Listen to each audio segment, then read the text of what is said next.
301장 함께 찬양드리겠습니다.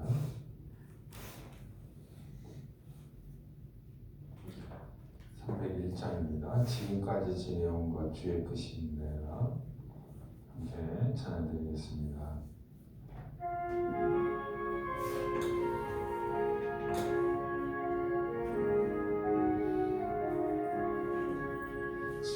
지금까지 지내온 것 주의 크신 은혜라 한이 없는 주의 사랑 어찌 이루 말하랴 자라게나 주의 손이 항상 살펴주시고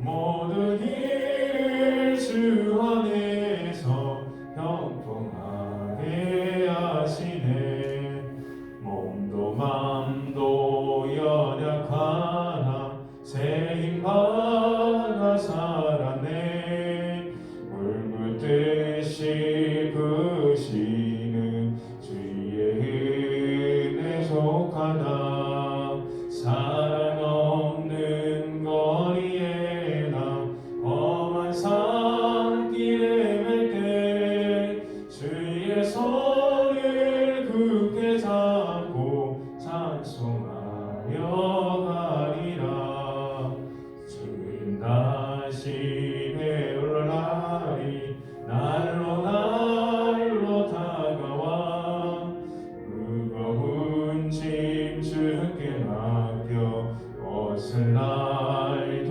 멀다네 나를 위해 예비하신 고향 집에 돌아가 아버지의 품 안에서 영원토록 살리라.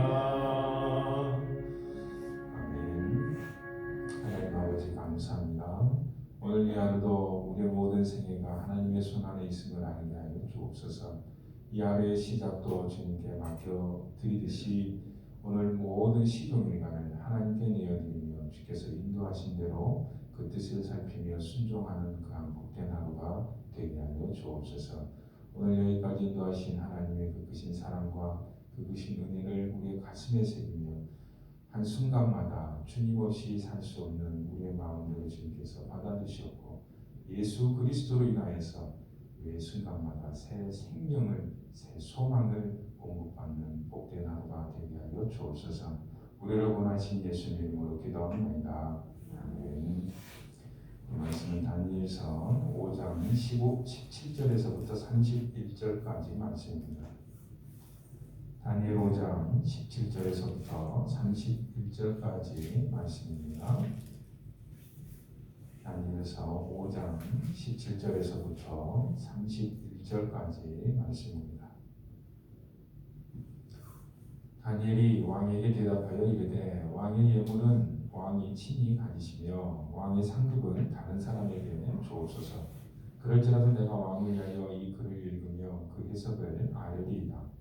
왕이여 지극히 높으신 하나님이 왕이 붙인 느부갓네살에게 나라와 큰 권세와 영광과 위엄을 주셨고 그에게 큰 권세를 주셨으므로 백성들과 나라들과 너가고 다른 모든 사람들이 그의 앞에서 떨며 두려워하였으며 그는 임의로 죽이며 임의로 살리며 임의로 높이며 임의로 낮추었더니 그가 마음이 높아지며 뜻이 완악하여 교만을 행함으로 그의 왕위가 폐한과 같으며 그의 영광을 빼앗기고 사람 중에서 쫓겨나서 그의 마음이 들짐승의 마음과 같았고 또 들나귀와 함께 살며 또 소처럼 풀 먹으며 그의 몸이 하늘 이슬에 젖었으며 지극히 높으신 하나님이 사람 나라를 다스리시며 자기의 뜻대로 누구든지 그 자리에 세우시는 줄을 알게 이르렀나이다. 벨사살이여 왕은 그의 아들이 되어서 이것을 다 알고도 아직도 마음을 낮추지 아니하고 도리어 자신을 하늘의 주제보다 높이며 그의 성전 그릇을 왕 앞으로 가져다가 왕과 귀족들과 왕후들과 후궁들이 다 그것으로 술을 마시고 왕이 또 보지도 듣지도 알지도 못하는 금, 은, 구리, 쇠와 나무, 돌로 만든 신상들을 찬양하고 도리어 왕의 호흡을 주장하시고 왕의 모든 길을 작정하시는 하나님께는 영광을 돌리지 아니한지라. 이러므로 그의 앞에서 이 손가락이 나와서 이 글을 기록하였나이다. 기록된 글자는 이것이니 곧 메네메네 대겔 우바르심이라. 그 글을 해석하건대 메네는 하나님이 이미 왕의 나라의 시대를 세워서 그것을 끝나게 하셨다 하며, 대겔은 왕을 저울에 달아보니 부족함이 보였다 하며, 페레스는 왕의 나라가 나뉘어서 메대와 바사 사람에게 준바되었다 함이니이다 하니, 이에 벨사살이 명하여 그들이 다니엘에게 자주색 옷을 입히게 하며 금사슬을 그의 목에 걸어주고 그를 위하여 조서를 내려 나라의 셋째 통치자로 삼으니라. 그날 밤에 갈디아 왕 벨사살이 죽임을 당하였고 메대 사람 다리오가 나라를 얻었는데 그때의 다리오는 62세였더라. 잔치 중에 하나님의 손가락이 나타나서 써진 그 글자를 누가 해석할 수 있겠는가. 그래서 결국은 다니엘이 그 앞에 불려가서 그 뜻이 무엇인지를 설명을 해줍니다. 근데 재밌게도 바로 나타나서 위대하신 왕이여 하면서 벨사살을 찬양하고 그 뜻을 해석해주는 패턴을 따르지 않죠. 자세히 읽어보면 느부갓네살한테 그 꿈을 해몽할 때는 그런 식으로 왕 앞에서 왕을 높이면서 그 뜻을 해석해 주는데, 다니엘이 조금 담대한 마음이 있었는지 어떤 이유인지는 알 수 없지만 나오자마자 17절에 보십시오. 다니엘이 왕한테 대답하는데 그런 거 당신이랑 하시오. 나는 그런 거 필요 없어 이 사람아 라고 이야기하면서 계속해서 벨사살을 책망하기 시작합니다.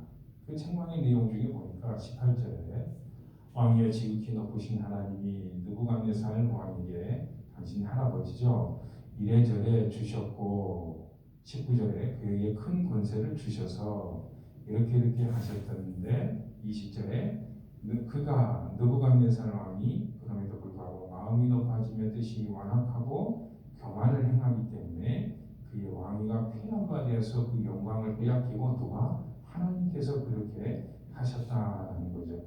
그래서 들짐승과 같이 이렇게 살게 하셔서 21절의 끝부분에 보시면 지극히 높으신 하나님이 인간 세상의 나라를 다스리시며 자기의 뜻대로 하나님의 뜻대로 누구든지 그 자리에 세우시는 줄을, 왕을 만드시는 줄을 알기에 이르렀습니다. 결국 느부갓네살이 약 7년 동안 학자들에 의하면 정신병을 앓았다라고 하는데요. 미친 거죠. 갑자기 정신병에 들려서 그렇게 살게 됩니다. 그리고 나서 7년이 지나면 그 자리에 세우신 줄 알기에 이르렀나이다. 그래 정신병이 고쳐지고 이 세상이 내가 최고인 줄 알았더니 내가 하는 업적이 다 내가 하는 줄 알았더니 그게 아니고 하나님께서 하시는구나 라는 것을 느부갓네살은 알았다라는 거죠. 그리고 그 소식을 누가 알았냐? 당시에 아마 벨사살이 20대 초반 정도로 이렇게 추정이 되는데 22절부터 나오는 그 벨사살은 그렇게 교만했던 느부갓네살 왕도 나중에는 하나님께서 그렇게 하신다는 것을 알아서 겸손해졌는데, 이 모든 소식을 22절 벨사살이 여호와는 그의 아들이 되어서 이것을 다 알고도 마음을 낮추지 않았습니다. 교만해졌다는 거죠. 23절 드디어 도리어 자신을 하늘의 주제보다 하나님보다 높이고 오히려 그의 성전 그릇을 하나님의 성전의 기명들 있죠. 그 여호와 이스라엘 하나님의 그릇들을 가져다가 왕이나 귀족이나 왕 등 후궁들이 다 그것으로 술을 마시고 이게 뭐 큰 문제가 될까? 당시의 문화권에서는 쉽게 말해서 그 하나님을, 그 당시의 신을 그 그릇을 가져다가 먹는 것은 모욕하는 행위입니다. 벨사살이 섬기는 신이 최고의 신이고 당신 이스라엘의 신은 우리한테 포로로 있잖아. 그러니까 너는 여호와의 신, 이스라엘의 신은 술 시중이나 해라. 그런 뜻입니다. 그리고 그러한 문화는 고대 군동 문화에서 거의 하지 않았던 그러한 행동이라고 합니다. 그런데 벨사살은 상식적으로나 그렇게 또 본인이 알고 있는 느부갓네살 할아버지를 통해서 역사적으로나 경험했던 바들을 전혀 무시하고 이러한 행위들을 하고 있는 것이죠. 그리고 나서 23절 계속해서 보면 왕이 또 보지도 듣지도 알지 못하는 우상 숭배함으로써 신들을 찬양하고 하나님께 영광이 돌리지 아니한지라. 느부갓네살은 자신의 업적에 대해서 자기가 했다라고 우겨서 교만해져서 하나님께 심판을 받고 겸손해졌는데, 벨사살 왕은 22절과 23절을 보니까 우상 숭배함으로 또한 교만해져서 하나님께 심판을 받습니다. 이런 내용들을 우리는 대충해서 이제 알 수가 있겠는데, 질문을 하나 해볼 것은 왜 하나님께서 바벨론이라는 나라에 이렇게 관심을 가지고 굳이 이렇게 성경에 기록하게 하셨을까라는 거죠. 남의 나라 아닌가요? 남의 나라? 뭐 이스라엘 땅도 아니고 이스라엘의 왕이 있는 것도 아니고 남의 나라에 있는데 왜 굳이 이런 걸 갖다가 기록을 해놨을까? 그렇습니다. 거기에 누가 있기 때문일까요? 하나님의 백성들이 있기 때문에 그렇습니다. 또한 그 나라 또한 하나님께서 다스리는 나라이다라는 것을 우리는 알아야 되는 거죠. 그렇다면 어느 날 전 세계에 있는 저 미국을 누가 다스리실까요? 하나님께서 다스릴 줄 믿습니다. 미국이 하나님의 뜻에 어긋난다면, 하나님의 정의와 공의를 실행하지 않는 나라가 된다면 우리가 보기에는 어마어마하게 위대해 보이고 경제적으로나 정치적으로나 그의 모든 문화적인 힘들이 전 세계를 제패하고 있다 할지라도, 또한 그것이 러시아가 되었든 중국이 되었든 그 어떤 나라가 되었든 하나님을 거부하고 하나님의 뜻 안에서 교만하여지고 겸손해지지 않고 또한 우상 숭배의 길로 치닫는 그러한 법과 지도들을, 문화들을 만들어가는 나라가 있다라고 한다면 그런 나라는 언제든지 멸망하게 될 것이다 라는 것이 바로 다니엘서의 오늘 본문의 이야기입니다. 오늘 벨사살이 이 꿈을, 이 환상에 대해서 다니엘이 해석해 주면서 그 끝이 어떻게 되죠? 30절에 보면 그날 밤에, 다니엘이 해석해 주는 바로 그날 밤에 주위를 둘러싸고 있는 메디아 바살 연합군이 절대적으로 이 바벨론의 우리의 성을 침공하지 못할 것이다 하면서 종교적인 잔치를 열고 있었던 바로 그날 밤에 벨사살이 죽임을 당하고 또 같이 바벨론 또한 멸망하게 됩니다. 한 왕과 국가의 운명이 하나님께 달려있음을 우리는 꼭 기억을 해야 할 것입니다. 어떤 나라는 하나님의 통치하에 있지 않는 그러한 나라는 없습니다. 또한 하나님의 백성이 있는 곳에는 하나님께서 관심을 가지고 그 사람의 기도를 들어주시며 그 나라의 모든 상황들을 하나님께서 자신의 나라처럼 하나님의 백성으로 인하여서 울부짖는 고난받는 하나님의 백성으로 인하여서 주께서 살펴보신다는 것을 우리는 꼭 믿어야 할 것입니다. 또한 그곳에 있는 수많은 사람들, 곧 이 바벨론에 있는 사람들도 바로 다니엘과 그 세 친구들로 인하여서 이스라엘 하나님을 알기를 원하신다라는 것이 하나님 아버지의 마음이겠죠. 그곳에 있는 모든 생명체들 또한 하나님께서 지으셨고 하나님의 소유이기 때문에 모두가 하나님의 손에서 벗어날 수가 없다라는 겁니다. 하나 더 추가할 것은, 우리가 바벨론의 그 몰락을 보면서 우리가 창세기 11장에 나오는 유사한 이름이 떠오르죠. 바벨탑입니다. 바벨탑이 특별히 하나님의 심판을 받아서 그 교만 때문에, 마찬가지로 오늘 바벨론도 그 교만 때문에 심판을 받습니다. 유사하죠. 바벨탑이 심판을 받는 그 결과가 어떻게 되죠? 언어가 혼잡하게 됩니다. 바벨론이 그 멸망하는 시점에 있어서 하나님의 손이 나타나서 언어를 썼는데 그 언어를 읽고 해석하지를 못하는 상황이 됩니다. 그렇습니다.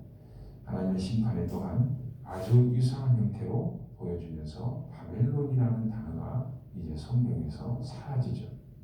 그 말은 바로 우리에게 바벨론이 영원히 멸망할 것을 다시 한번 확증해주는 그러한 사건이기도 합니다. 언제 등장하냐? 요한계시록 하면 등장하죠. 그 나라는 악의 상징으로서 등장하고 예수 그리스도께서 완전히 멸망시키심으로 우리에게 이런 나라들은 이 땅에 있는 우리나라는 우리가 살고 있는 이 나라는 그리스도인이 살고 있는 나라는 대한민국이 아니라 하나님의 나라에서 잠시 대한민국이라는 곳에 이 땅에서 주소를 두고서 살아갈 뿐이다 라는 것을 우리에게 엄히 보여주고 있습니다. 오늘 여러 살아갈 때 그렇습니다. 하나님, 내가 마음을 두고 소망을 두어야 될 것은 이 땅에 있는 수많은 일들이 아니라 영원하신 하나님의 그 나라가 내가 살고 있는데 잠시 내가 마음을 빼앗기지 않게 해주십시오. 하나님의 나라만 바라보며 소망하며 살아갈 수 있도록 하나님 은혜를 더하여 주십시오. 이렇게 소망하며 기도하며 나아가신 주의 이름으로 축원합니다. 함께 말씀 생기다.